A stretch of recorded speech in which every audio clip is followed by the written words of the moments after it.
No, thank you very much. You would recall that in 2019, government downgraded the shares of GMPC in this Aker deal.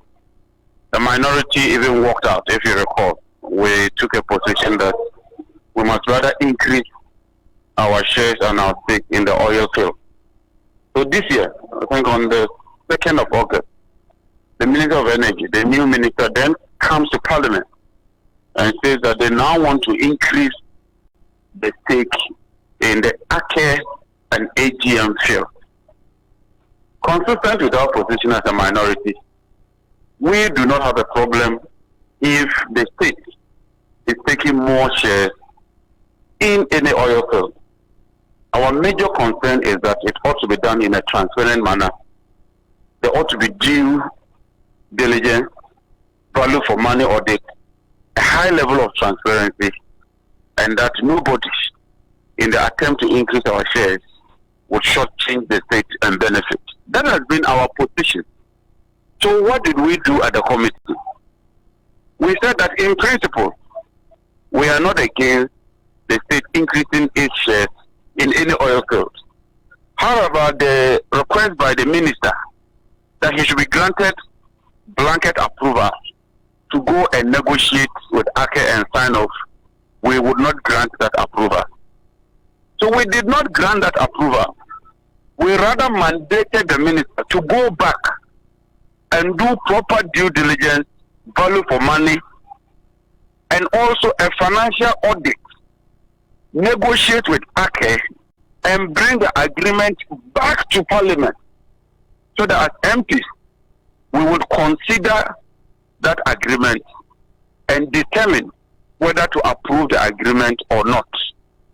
Two is that in the event, and let me underscore this, in the event that what the minister brings is up to date, there's value for money, and it meets all the conditions, the loan that they intend borrowing to pay for this, the money they intend borrowing to pay for this share, that agreement should also be negotiated, the terms and conditions, the interest rate, the repayment period, the tenor, and everything should also be brought back to Parliament again, so that we will consider that and determine whether to approve or not. So that is the short of the whole issue. We've asked them to go back and do what is proper before they even come back to the House.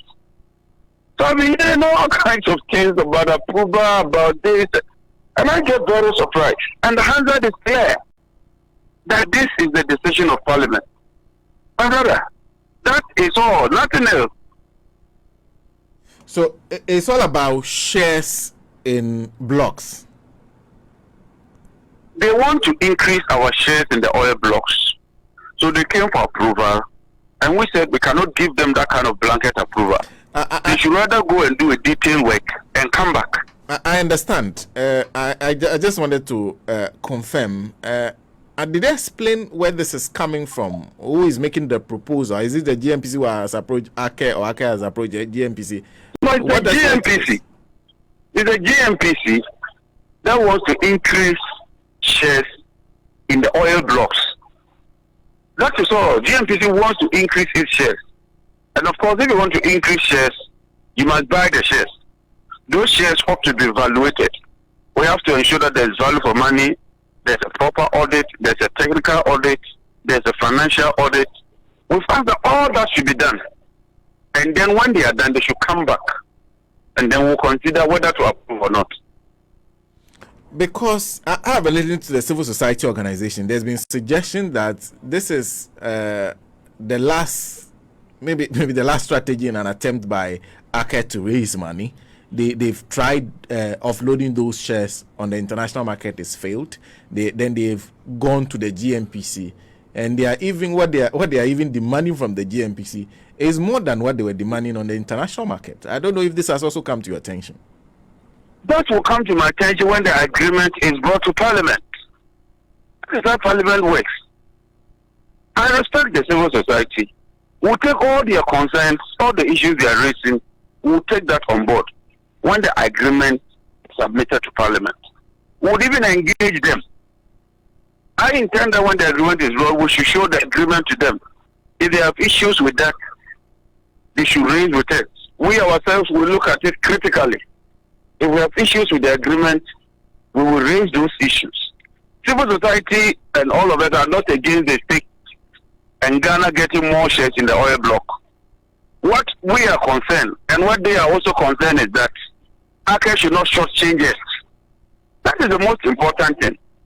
That in an attempt to increase our shares in the Aker block, they don't come and sell it to us at cutthroat prices, at exorbitant prices, like you are saying. That look, when they wanted to sell to a certain party, they were selling it at 10 cities. But they want to sell it to GMPC at say 15 cities. I think that is the issue, is that not it? So we'll ensure that that is checked when the agreement is brought.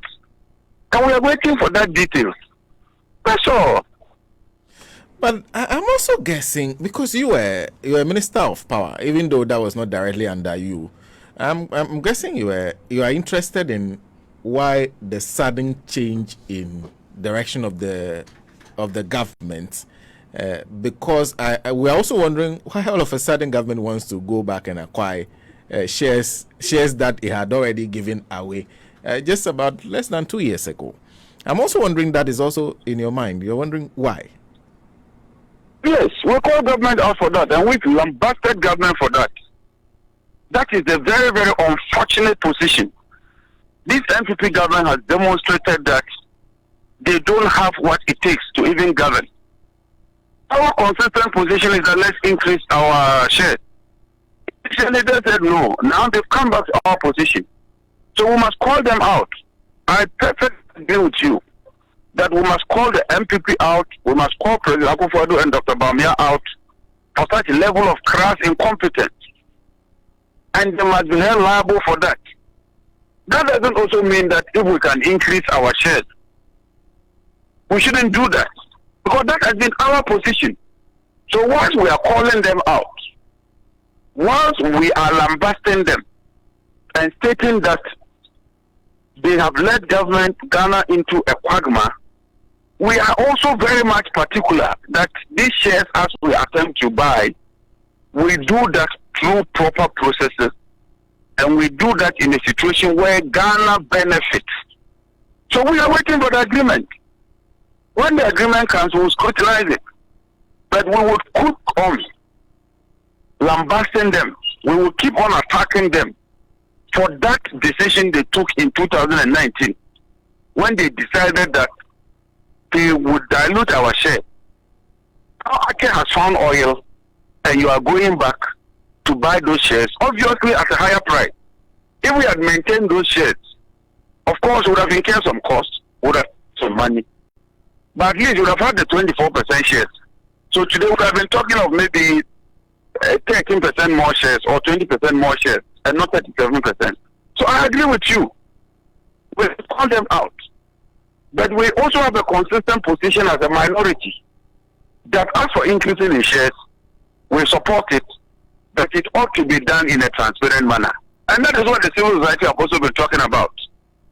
They say that yes, it's good to increase the shares, but don't do that in an opaque manner and in a way that will hurt Ghana. And we agree with them. So we are in the same boat with them as far as the valuation is concerned. Let me read quotes from a publication that was made on Monday. And this is the chief executive of the GMPC speaking about why that decision was made. These are quotes. The 24% was a commercial interest being held by Exploco at the time. The question is, at the time, did we have the money to put in there? We didn't have any. And he continues, we never had the sense that we could. You see, if the energy transition thing hadn't been heightened, I don't think anybody prior should have that sense. And especially when ExxonMobil decided to leave after making the discovery, they assessed it and they thought it wasn't from their risk expectations, something that they were particularly interested in. So they wanted to leave. That was a clear signal. I guess that is a response to why they did that. They said that before the committee. We disagreed with some of the issues they raised there. We said that they could have been much smarter. Why would you dissolve the shares only 2 years after to go and buy it at a higher price?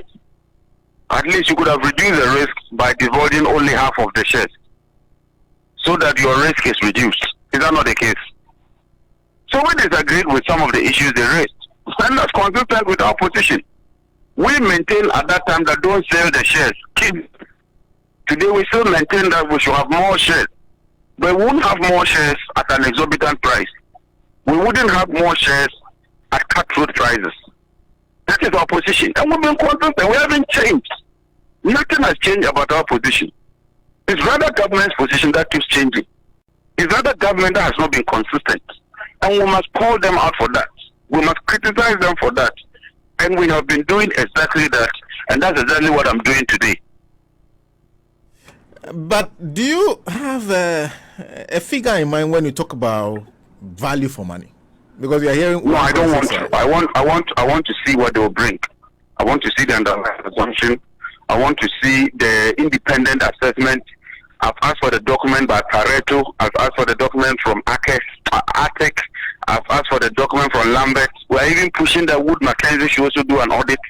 We are told Bank of America is also doing a financial audit. We want to see all those things. We want to see information from Petroleum Commission. We ourselves will do our own assessment and determine whether there's value for money or not. I don't want to prematurely put figures out because that's also our strategy. So let's hold our horses. When it comes, we'll do a good job like we've always done. We did in Jinapor, we did in PDS, we did in the first Aker, we did in ExxonMobil, we did in several other agreements. We have not changed. We have not moved. We would remain consistent and do what is right and proper. And let me put on record, no amount of money can influence me.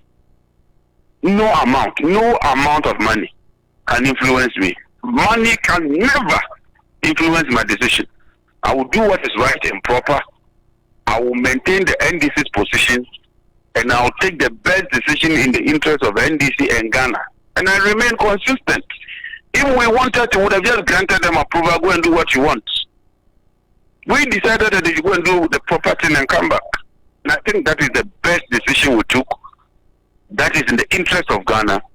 That is in the interest of transparency and accountability. That is what the NDC MPs are doing. Your last comment, I guess you're reacting to suggestions of bribery and the fact that you have been paid to support the arrangement. I guess that's what you're responding to. So why didn't we support it if we've been paid to support the agreement? That is the cool thing. So why didn't we support it? Why did we say that they should go back, renegotiate, and come back? If we have been compromised, why didn't we just say, we agree, go and sign, go and do what you want? We've given you all the approvals you wanted. Is that not clear? That should be clear. That should be the answer. So what decision did the minority MPs take? What was your position? If we had agreed to all this, 1.6 billion, go and borrow. Aker says this is the value, go and sign off.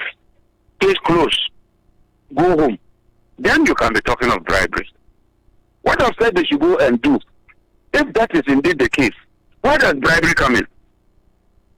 Where does bribery come in this? When we are rather protecting the state, when we are taking a decision that is in the best interest of Ghana, the minority side has remained consistent. We ought to be commended.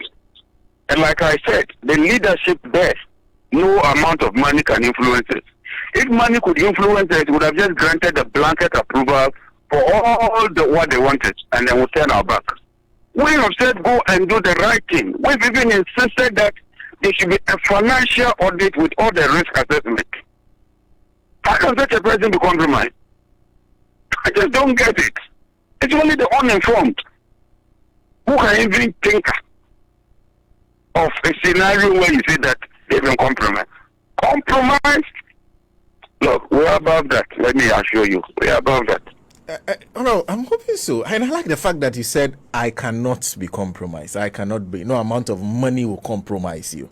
I'm guessing you can only speak for yourself. There's a huge majority. I can speak for others. At least I work with the chairman of the ranking member of the finance committee, and I know that he's a man of integrity. I work with him. I did all the work with him on the committee. and I can vouch. He insisted that there should be a technical or financial audit. I insisted on the technical audit, and the ranking member of the finance committee insisted that the technical audit alone is not enough, and that we need a financial audit as well because of the volatility of oil prices. Such a president should be commended. If he was compromised, he wouldn't have really insisted that go the extra mile and do a financial audit. I don't know whether people don't even understand what transpired in Parliament or what. Or it's just sheer mischief or ignorance. I just don't know. I don't get it. I don't get it. Oh, we're looking forward to what will come out of the sort of approval you are giving to them, the numbers they'll come up with, and then we'll have a further conversation. Very good. But assuming what I told you is our position, assuming what I told you is what we've asked them to go and do, have we done anything wrong? Have we done anything? They'll go and do the proper thing and come back.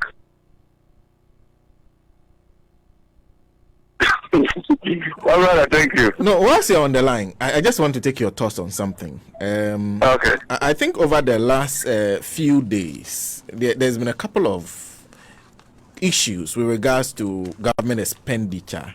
There is this issue of the contracts that have been awarded under sole sourcing to the architect who is designing Agenda 111. There's also the issue of another jet that has come up. Since I have you on the line, member of the Finance Committee of Parliament, you must be worried about the manner in which these things are being handled and the financial implications for us. Certainly. I will take that up. Look, the Finance Committee has done a very, very good job, especially from the minority side. We would insist that the right thing is done. We would insist. And we've been pursuing these matters in Parliament. If you look at the jet, the minority side has been pursuing it. If you look at Sputnik, we've been pursuing it. If you look at Jinapor, we pursued it. If you look at PDS, we pursued it. Even this Aker deal, we walked out of Parliament. The same Aker deal. We walked out. We've been consistent. And we'll keep serving the interests of the NDC. At least, let us go and vote. So that on record, it will show that we voted against it. If we voted and we lost, again, we've done our part. If we win, we've done our part. So we'll be consistent and we'll do what is right and proper. All the issues you are raising, when we return back to Parliament, we will table them, pursue them, and ensure that we deal with them to its logical conclusion. And then last one, being somebody, a finance person, I'm sure you are also paying attention to the calls from the constituencies on the border. We just spoke to your colleague, the Jomoro MP. Last week we spoke to Honorable Jifa Gomashi in Ketu South, where they are talking about the continuous closure of the borders in Jomoro and in Aplau. I'm guessing that is something that is also attracting attention. Yeah, I think that we should take a position that if the borders are not closed, we won't cooperate with government again. The NDC MPs on the parliamentary side should insist that enough is enough. And the government must take steps to open those borders. If they won't do that, we wouldn't also cooperate with them. Because that amounts to punishment. I think that is something that some of us would move and ensure that happens. We have some power in the house and we should exercise that power. You cannot keep punishing those people in the name of so-called COVID. We won't allow that. We should put proper mechanisms to check whatever COVID issues that are arising. If I can fly in, I can also drive in. So it's something we would pursue.